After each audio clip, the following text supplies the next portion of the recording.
বিসমিল্লাহির রহমানির রহিম।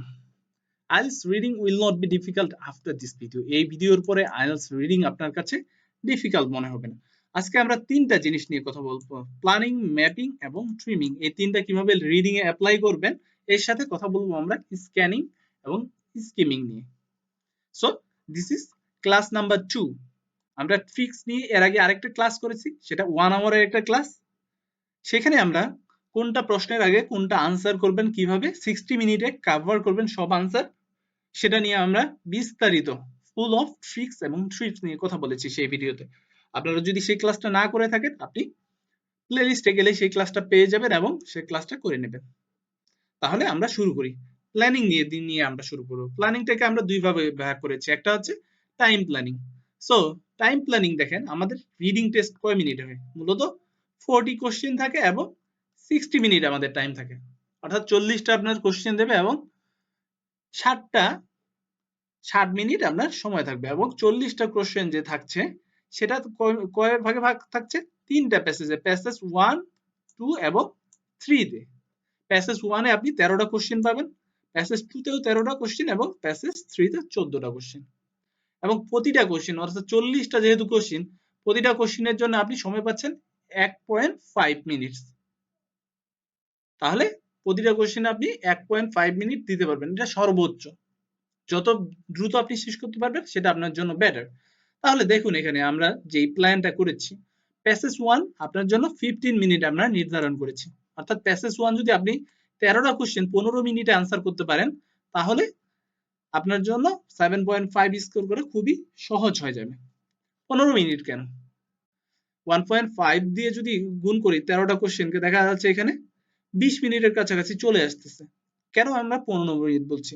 15 মিনিট এর কারণ একটাই, সেটা হচ্ছে প্যাসেজ 1 সবসময় সহজ হয়ে থাকে এবং প্যাসেজ 1 প্যাসেজ 2 এবং 3 থেকে অনেক ইজি। তাই প্যাসেজ 1 যত দ্রুত সম্ভব সেটা আনসার করতে হবে। এবং এই প্যাসেজ 1 এ টাইপ 1 টাইপের কোশ্চেন থাকে, অর্থাৎ প্যাসেজ 1 এ আপনার যে ধরনের প্রশ্ন থাকে সেগুলো সিকোয়েন্স মেনটেন করে আসে, অর্থাৎ একটা প্রশ্নের পর আরেকটা আসতে থাকে, এইভাবে আনসার আসে। সো এগুলো আনসার করা সহজ, এর জন্য 15 মিনিট। প্যাসেজ 2 তে 13টা কোশ্চেন আমরা কিন্তু নিচ্ছি এখানে 20 মিনিট, এবং প্যাসেজ 3 তে 20 মিনিট ফর 14 কোশ্চেন। তাহলে আমরা বাসায় প্র্যাকটিস করব 55 মিনিটের, এবং 55 মিনিটে যদি আমরা বাসায় প্র্যাকটিস করতে পারি এভাবে, তাহলে আমরা পরীক্ষার হলে 60 মিনিটে আনসার করা সম্ভব। কারণ পরীক্ষার হলে 2, 4, 5 মিনিট ভাই এমনিতে নষ্ট হবে, এটা স্বাভাবিক। সো বাসায় প্র্যাকটিস করতে হবে আমাদের কয় মিনিটের মধ্যে? 55 মিনিটের মধ্যে। এটা হচ্ছে আমাদের টাইম প্ল্যানিং। দেন আমরা কথা বলবো নাম্বার প্ল্যানিং, কিভাবে আপনি 33টা প্রশ্নের আনসার করতে পারেন। তাহলে আমরা আসি ট্রু, ফলস, নট গিভেন এবং গ্যাপ ফিলিং নিয়ে। এটা 100% একটা জিনিস মনে রাখবেন, যে প্রতিটা পরীক্ষায় আপনি 20টা যদি সব থেকে কঠিন কোশ্চেন হয়, তাও 20টা আপনি ট্রু, ফলস, নট গিভেন এবং গ্যাপ ফিলিং পাবেন। আর যদি মোটামুটি কোশ্চেন হয়, তাহলে দেখা যাচ্ছে আপনি 22 থেকে 25টা পেতে পারেন। অ্যাজ ইউজুয়াল অ্যাভারেজে আপনার 22টা কোশ্চেন সাধারণত ট্রু, ফলস, নট গিভেন এবং গ্যাপ ফিলিং থেকে পেয়ে থাকি। এই যদি 22টা যদি আপনার 100% অ্যাকুরেসিতে আনসার করতে পারি, তাহলে কত চলে আসে আমাদেরকে? 6 কিন্তু এখানেই চলে আসে, তাই না? এখান থেকে ট্রু, ফলস, নট গিভেন এবং গ্যাপ ফিলিংস থেকেই 6 আনসার করে 6 ব্যান্ড স্কোর অ্যাচিভ করা সম্ভব, যদি আপনি এই 22টা কোশ্চেন 100% অ্যাকুরেসিতে আনসার করতে পারেন। তাই ট্রু, ফলস, নট গিভেন আসলে কত গুরুত্বপূর্ণ সেটা আপনারা আশা করি বুঝতে পারতেছেন। তাই ট্রু, ফলস, নট গিভেন কিভাবে প্র্যাকটিস করবেন? বাসায় 3 থেকে 4 দিন শুধু ট্রু, ফলস, নট গিভেন এবং গ্যাপ ফিলিং প্র্যাকটিস করবেন, যদি আপনার এই দুইটাতে সমস্যা থাকে। কারণ অর্ধেক ব্যান্ড, ধরেন যে 9 ব্যান্ডের পরীক্ষার মধ্যে আপনি 4.5 ব্যান্ড এইখান থেকে, 4.5 বলতে 6 ব্যান্ড এখান থেকে আপনি কালেক্ট করতে পারতেছেন, অর্ধেকের বেশি। যেহেতু এখানে থেকে বেশি ব্যান্ড আপনি 6 ব্যান্ড কালেক্ট করতে পারতেছেন, why not you will give more attention on this. ঠিক আছে, এটার মধ্যে কেন আপনি বেশি অ্যাটেনশন দেবেন না? তাই ট্রু, ফলস, নট গিভেন এবং গ্যাপ ফিলিং এর উপর বেশি একটু আপনার গুরুত্ব দিতে হবে। সেকেন্ড থিং, আপনার লিস্ট অফ হেডিং এবং ম্যাচিং ইনফরমেশন নিয়ে আপনার কাজ করতে হবে। লিস্ট অফ হেডিং এবং ম্যাচিং ইনফরমেশন কয়টা থাকতে পারে? 4 থেকে 6টা থাকতে পারে। যদি ম্যাচিং ইনফরমেশন থাকে, তাহলে অবশ্যই 4টা থাকবে।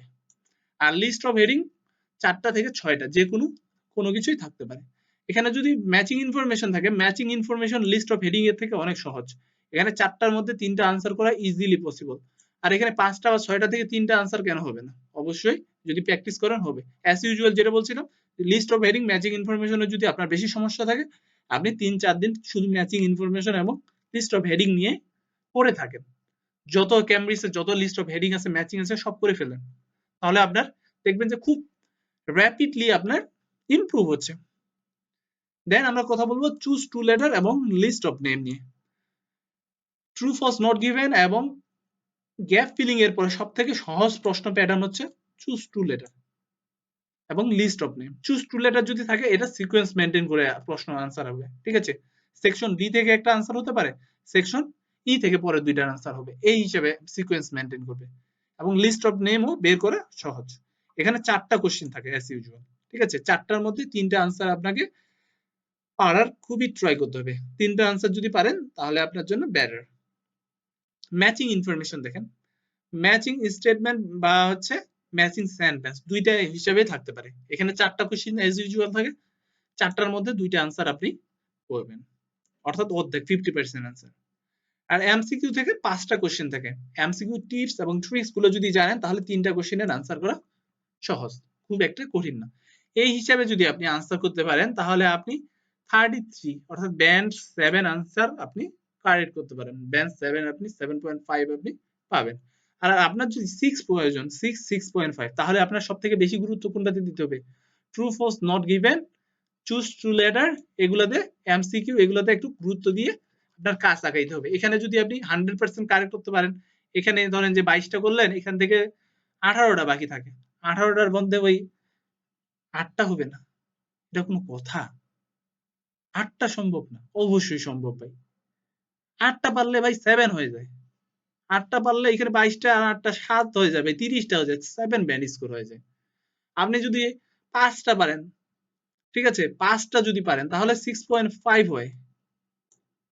18টার মধ্যে 5টা বা 7টা 8টা কি পারা সম্ভব না? 5টা বা 8টা কি সম্ভব না? অসম্ভব তো না ভাই, সম্ভব। তাই গুরুত্ব কোথায় আপনার? সব থেকে গুরুত্ব হচ্ছে এই ট্রু ফলস নট গিভেন এবং গ্যাপ ফিলিং এ। এখানেই আমাদের মার্কটা কিন্তু উঠাই ফেলতে হবে, যা উঠাইতে হবে এখানে খেলে দিতে হবে একবারে। তারপরে এগুলাতে 18টার মধ্যে যতটা হয় সেটা আপনার প্লাস পয়েন্ট। এরপর আমরা যাব ম্যাপিং নিয়ে। ম্যাপিং নিয়ে কথা বলবো। Question mapping. কোশ্চেন ম্যাপিং হচ্ছে লিসেনিং বা রিডিং বলেন, সবকিছুর জন্য একদম খুবই গুরুত্বপূর্ণ। কেন গুরুত্বপূর্ণ আমি বলছি, কারণ কোন প্যাসেজে কোথায় কোনটার আনসার আছে, কোন ধরনের কোন প্যাসেজে কোশ্চেন হতে পারে, সেটি যদি আপনি জানে থাকেন তাহলে আপনার আনসার করা সহজ হয়ে যাবে এবং আনসার খুঁজে পাইতেও সহজ হয়ে যাবে। So question mapping, passage 1, passage 1 এ কোন ধরনের কোশ্চেন থাকে? ট্রু ফলস নট গিভেন এবং গ্যাপ ফিলিং। বর্তমান সময়ে ট্রু ফলস নট গিভিং এবং গ্যাপ ফিলিং এ সব সময় 13টা কোশ্চেনে 13টাই এগুলো থাকে। এবং আনসার সবসময় কি মেনটেন করে? সিকোয়েন্স মেনটেন করে, অর্থাৎ একটার পর একটার আনসার হতেই থাকবে। এবং প্রতিটা আনসার কোথায় পাবেন? একদম প্যাসেজের 1 থেকে, অর্থাৎ 1 নাম্বার কোশ্চেনের আনসার প্যাসেজের শুরু থেকেই পেয়ে যাবেন এবং 13 নাম্বার কোশ্চেনের আনসার প্যাসেজের সবার শেষে পাবেন। এটা মাথায় রাখবেন। এবং এই 13টা যে প্রশ্ন আছে, এই 13টাই আপনাকে কারেক্ট করতে হবে। 1 ওয়ার্ড সাধারণত থাকে, 1 ওয়ার্ড আসলে আপনি 13টাই কারেক্ট করবেন। এবং সময় কত মিনিট? 15 মিনিট, মাথায় রাখবেন। দেন আমরা কথা বলবো প্যাসেজ 2 নিয়ে। প্যাসেজ 2 তে 3 ধরনের বা 4 ধরনের 3 ধরনের কোশ্চেন থাকে। এখানে 4 ধরনের আমি কোশ্চেন দেখেছি, 4 ধরনের মধ্যে 3 ধরনের কোশ্চেন আপনার প্যাসেজ 2 তে আসবে। প্যাসেজ 1 এ আমরা 2 ধরনের কোশ্চেন, গ্যাপ ফিলিং এবং ট্রু ফলস নট গিভেন, 2 ধরনের কোশ্চেন পাবো। কিন্তু প্যাসেজ 2 তে একটু কঠিন। সো এই 4টার মধ্যে 3টা থাকবে, ঠিক আছে? তার মধ্যে এই যে গ্যাপ ফিলিং যেটা আছে, এটা হচ্ছে type 1 question, like true false not given এবং গ্যাপ ফিলিং এর মতো টাইপ 1। এগুলো সিকোয়েন্স মেনটেন করে এবং এগুলার আনসার সব সময় আগে করতে হয়। দেখেন গ্যাপ ফিলিং, গ্যাপ ফিলিং সহজ একটা জিনিস, 4 থেকে 5টা থাকবে এবং এটার গ্যাপ ফিলিংটা মূলত মিডিলে থাকে, অর্থাৎ লিস্ট অফ হেডিং এবং ম্যাচিং থাকবে, দেন গ্যাপ ফিলিং থাকবে। তাহলে গ্যাপ ফিলিং এর আনসার কোথায় পাবো? প্যারাগ্রাফ 2, 3 এবং 4, এই 3টা প্যারাগ্রাফের মধ্যে আমরা গ্যাপ ফিলিং এর আনসারটা পেয়ে যাব। সো গ্যাপ ফিলিং এর যখন আনসার খুঁজবো প্রথমেই শুরুতেই, তাহলে কোথায় খুঁজবো? প্যারাগ্রাফ 2, 3 এবং 4 এর মধ্যে, এর মধ্যেই আপনি আনসারটা পেয়ে যাবেন। তারপরে সেকেন্ড কাজ করব আমরা কি? Choose two letter. এটা আমরা আনসার করব। দেখেন চুজ টু লেটার এবং লিস্ট অফ নেম বলেছি যে কি এটা সহজ এবং অনেক সময় সিকোয়েন্স মেনটেন করে। চুজ টু লেটারে সিকোয়েন্স মেনটেন করে, লিস্ট অফ নেমে দেখা যাচ্ছে সিকোয়েন্স মেনটেন করে না, কিন্তু লিস্ট অফ নেম খুঁজে পাওয়া সহজ একটু। সো এখানে 4টা কোশ্চেন থাকবে এবং কোশ্চেন নাম্বার অলওয়েজ 23 থেকে 26 নাম্বার কোশ্চেন হবে, অর্থাৎ পার্ট 2 এর শেষের দিকে যে কোশ্চেনগুলো সেগুলো হচ্ছে এই চুজ টু লেটার এবং লিস্ট অফ নেম থাকবে। এবং দেখা যাচ্ছে অনেক সময় কি হয়, এই গ্যাপ ফিলিংটা শেষে দিয়ে যায়। যদি শেষে দিয়ে দেয় তাহলে আনসার আপনি প্যারাগ্রাফের শেষে পেয়ে যাবেন। এবং চুজ টু লেটার বা লিস্ট অফ নেম অনেক সময় 2 নাম্বার অপশনে দেয়। এবং দেখেন তৃতীয় যে কাজটা করবেন, লিস্ট অফ হেডিং করে ফেলবেন সবার শেষে, অর্থাৎ প্রথমে gap filling, then choose two letter বা লিস্ট অফ নেম, দেন হচ্ছে আপনি করবেন কি হেডিং অথবা ম্যাচিং ইনফরমেশন। এগুলো যখন আপনি আনসার করে ফেলবেন এই দুইটা, দ্যাট মিন্স আপনার ম্যাক্সিমাম প্যাসেজটা পড়া হয়ে গেছে। তখন এই হেডিং এবং ম্যাচিং ইনফরমেশন আনসার করা সহজ। 4 থেকে 6টা কোশ্চেন থাকবে এবং এটা কোশ্চেন নাম্বার কি একবারে শুরু থেকে থাকবে, প্যাসেজ 2 এর একদম শুরু 14 থেকে 17 বা 19 পর্যন্ত এটা কোশ্চেন নাম্বার থাকতে পারে। সো আপনি কি করবেন, লিস্ট অফ হেডিং বা ম্যাচিং ইনফরমেশনের প্রথম যে প্যারাগ্রাফ থাকে প্যারাগ্রাফের প্রথম লাইন এবং শেষ লাইন পড়ে ফেলবেন। এই দুইটা থেকে আইডিয়া করে আপনি একটা আনসার ক্রিয়েট করবেন এবং এই দুইটাই মূলত থাকে, কারণ প্যাসেজ প্যারাগ্রাফের প্রথম লাইন হচ্ছে কি থিসিস স্টেটমেন্ট থাকে এখানে এবং টপিক সেন্টেন্স থাকে, ঠিক আছে। টপিক সেন্টেন্স প্রথমে থাকে, দ্বিতীয় লাইনে থিসিস স্টেটমেন্ট থাকে। সো টপিক সেন্টেন্স এবং শেষ লাইনে থাকে সামারি। এটা জানলেই কিন্তু আপনি ম্যাচিং ইনফরমেশন এবং লিস্ট অফ হেডিং এর আনসার পেয়ে যাবেন। দেখা যাচ্ছে 6টা যদি লিস্ট অফ হেডিং থাকে, প্রথম এবং শেষ লাইন পরে আপনি 4টা, ভাই বিলিভ করেন 4টা আপনি আনসার কারেক্ট করতে পারবেন এবং 2টা আপনার একটু হচ্ছে থিসিস স্টেটমেন্ট এবং ডিটেলস পড়তে হতে পারে দুইটার ক্ষেত্রে, কিন্তু 4টার ক্ষেত্রে আপনি প্রথম এবং শেষ লাইনে আনসার পেয়ে যাবেন। এবং ম্যাচিং স্টেটমেন্ট যদি প্যাসেজ 2 তে থাকে, এটা ম্যাচিং স্টেটমেন্টটা অনেক সময় প্যাসেজ 2 তে থাকে এবং 3 তে থাকে, তার জন্য এটা সবার শেষে কথা বললাম। এবং এটা যদি থাকে সবার শেষে আনসার করবেন। এটা লিস্ট অফ হেডিং এর মতো একটু কঠিন হয়ে থাকে, যার কারণে সবার শেষে এটা। এবার প্যাসেজ 3 তে আসি। প্যাসেজ 3 দেখেন, প্যাসেজ 3 অ্যাজ ইউজুয়াল আমরা জানি সবথেকে কঠিন পার্ট রিডিং এর মধ্যে। সো প্যাসেজ 3 তে 5টা এমসিকিউ থাকবে অলওয়েজ। 5টা এমসিকিউ আপনার কোশ্চেন নাম্বার হতে পারে 27 থেকে 31 হতে পারে, অথবা আরেকটা হইতে পারে যে আপনার 36 থেকে হতে পারে 36 থেকে 40, যে কোনোখানে থাকতে পারে। অর্থাৎ প্যাসেজের শুরুতে থাকতে পারে, প্যাসেজের শেষে থাকতে পারে। এবং এমসিকিউতে দেখবেন যে অনেক সময় প্যারাগ্রাফ নির্দেশ করে দেয়। কোশ্চেন দিয়েছে, কোশ্চেনে বলেছে ফার্স্ট প্যারাগ্রাফে কি বর্ণনা করেছে, ঠিক আছে, ফার্স্ট প্যারাগ্রাফ বলবে যে ফিফথ প্যারাগ্রাফ। সো এগুলো কোশ্চেন আনসার কিন্তু খুঁজে পাওয়া সহজ, কিন্তু আমরা এটা কি প্রথমে আনসার করব না। প্রথমে আনসার করব কি যে ইয়েস নো নট গিভেন যদি থাকে, এবং yes no not given always passage 3 তেই আপনি পাবেন, এবং প্যাসেজ 3 তে 4টা question yes no not given এর পাবেন এবং এটা প্রথমে আনসার করবেন, ঠিক আছে। প্রথমে আনসার করে ফেললেন। আর যদি গ্যাপ ফিলিং আপনার প্রথমে থাকে, অর্থাৎ 27 থেকে 31 বা 30 যদি গ্যাপ ফিলিং থাকে, তাহলে গ্যাপ ফিলিং আপনার আনসার করবেন লিস্ট অফ ফ্রেজ দিয়ে থাকবে। এটা একটু কঠিন হয়ে থাকে যদিও, কিন্তু আনসার পাওয়া খুবই সহজ। এটা পেলে লিস্ট মানে গ্যাপ ফিলিং থাকলে গ্যাপ ফিলিং সবার আগে, দেন হচ্ছে কি করবেন yes no not given answer করবেন। 4টা কোশ্চেন থাকবে, 4টা কোশ্চেন যখন ইয়েস নট গিভেনে থাকে, 2টা ভাই নো হবে, মনে রাখেন 2টা নো হবে, একটা হবে ইয়েস, আবার একটা হবে নট গিভেন। সো এটা মাথায় রাখেন, 2টা নো, একটা ইয়েস, একটা নট গিভেন হবে ইয়েস নো নট গিভেন এর ক্ষেত্রে 4টা কোশ্চেন থাকলে। এবং শেষে আপনি আনসার করবেন এমসিকিউ। এবং এমসিকিউ আনসার করা, আপনি যদি আমার ভিডিও দেখে থাকেন তাহলে এমসিকিউ আনসার করা আমার মনে হয় আপনার সহজ হয়ে যাবে। এবং ম্যাচিং ইনফরমেশন স্টেটমেন্ট যদি থাকে তাহলে এটা কি সবার শেষে। যেকোনো, অর্থাৎ এখানে হচ্ছে 3 ধরনের কোশ্চেন প্যাটার্ন থাকবে, 3 ধরনের। এখানে 4টা দিয়েছি, 4টার মধ্যে 3টা থাকবে।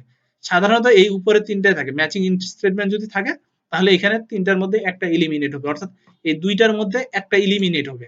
এই এমসিকিউ সবসময় থাকবেই প্যাসেজ 3 তে, ঠিক আছে। এই 2টার মধ্যে একটা এলিমিনেট হয়, ম্যাচিং স্টেটমেন্ট ঢুকবে।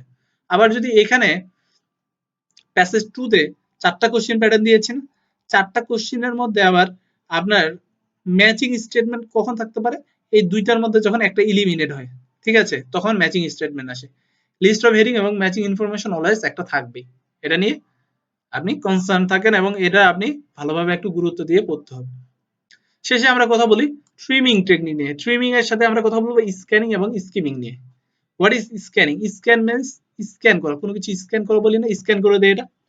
জাস্ট স্ক্যান করা মিন্স শাল এবং এগুলো আপনাকে জাস্ট স্ক্যান করে কোথায় শাল আছে খুঁজে বের করা, এটা খুবই সহজ জিনিস। এবং স্কিম করা কি, শাল নেম, ঠিক আছে, এগুলা খুঁজে বের করা কোথায় প্রশ্নে আপনি প্যাসেজে খুঁজে বের করলেন কিওয়ার্ড ধরে, সেটা হচ্ছে স্ক্যানিং। এবং trimming technique, what is trimming technique? যখন আপনি স্ক্যানিং এবং স্কিমিং করে আনসারটা খুঁজে পাইলেন প্রশ্নে, তখন আপনি ট্রিমিং টেকনিক ইউজ করবেন। ট্রিমিং কি? ধরেন যে আপনি যখন গ্যাপ ফিলিং করেন, গ্যাপ ফিলিং এ অ্যাপোজিটিভ বলতে একটা জিনিস ইউজ করে। তখন ধরেন যে একটা নাম দিয়েছে, একটা নামের পরে সেই নামের সম্পর্কে ডিটেলস আপনাকে অনেকটা ঘুরায় টুরায় বইলা, ঠিক আছে, 2-3 লাইন ইউজ করে এইখানে আপনার আনসারটা বললো। অর্থাৎ এখানে আপনার কিওয়ার্ড পাইছেন, এইখানে প্রথম কিওয়ার্ড, আনসার হচ্ছে এইখানে। এই যে মাঝখানে অতিরিক্ত এই কিওয়ার্ড সম্পর্কে অতিরিক্ত তথ্য দিচ্ছে, এটাকে ইলিমিনেট করে আপনার জানতে হবে। এখান থেকে ইলিমিনেট করে এখানে যে আনসারটা হচ্ছে এটা আপনাকে ধরতে জানতে হবে, সেটাকে আমরা বলছি ট্রিম। তাহলে মোট টেকনিক হচ্ছে কয়টা? প্ল্যানিং, ম্যাপিং এবং ট্রিমিং। এর সাথে ট্রিমিং করতে গেলে প্রথমত কাজ থাকে কি, স্ক্যানিং এবং স্কিমিং করে আনসার খুঁজে বের করতে হবে প্যাসেজে। এই 5টা টেকনিক, প্রধানত এই 3টা। সো এই টেকনিক গুলো যদি আপনি অ্যাপ্লাই করতে পারেন, আমার মনে হয় 33 প্লাস পাওয়া খুব সহজ একটা জিনিস রিডিং এর ক্ষেত্রে হয়ে উঠবে বলে আমি মনে করি। যারা এর আগের ভিডিওটা দেখেননি সেটা আপনারা দেখে ফেলবেন, কারণ সেখানে আমি টিপস নিয়ে কথা বলেছি, কিভাবে কোনটা প্রশ্নের কোন ধরনের টিপস ইউজ করা হয়, কোন ধরনের কোথায় আনসার আছে, এবং কি কি টেকনিক অবলম্বন করলে প্রতিটা আনসারই সঠিকভাবে করতে পারবেন, সেগুলো নিয়ে আমি বিস্তারিত কথা বলেছি। আজকের মতো এ পর্যন্তই। সবাই ভালো থাকুন, সুস্থ থাকুন, বেস্ট অফ লাক।